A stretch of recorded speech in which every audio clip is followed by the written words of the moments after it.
আসসালামু আলাইকুম বন্ধুরা, আপনারা সবাই দেখতে পাচ্ছেন আমরা খাওয়ার পরে আবার কাজে যুক্ত হচ্ছি।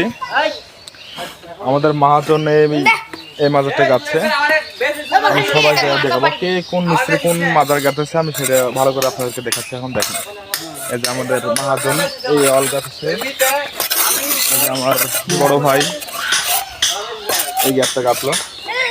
গ্যাপ দেখাবে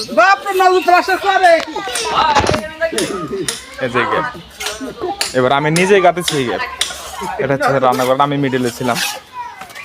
এখানে একসাথে সবাই বান বলে, তারপরে আমরা বলি দাঁড়া বলি এক কথা। এই গ্যাপটা আমি গাচ্ছি নিজেই। এই যে আমার বড় ভাই এই গ্যাপ গাচ্ছে, এই যে এটাই গাচ্ছে দেখুন। তো আমরা আরো ম্যাক্সিমাম 4 লেন গাঁথবো এটাতে। গাঁথনি করার পরে আমরা এই পাশেরটা ধরবো। এই যে আপনারা দেখতে পাচ্ছেন এই পাশেরটা ধরবো। ইট মারা সব কমপ্লিট, প্রায় চিপিং করাও সব কলমি হয়ে গেছে। এই যে দেখাচ্ছি, এই যে চিপিং করা সব কলমি আছে। তো ঠিক আছে, আবারও আসবো পরে ভিডিওতে। ভালো থাকবেন সবাই।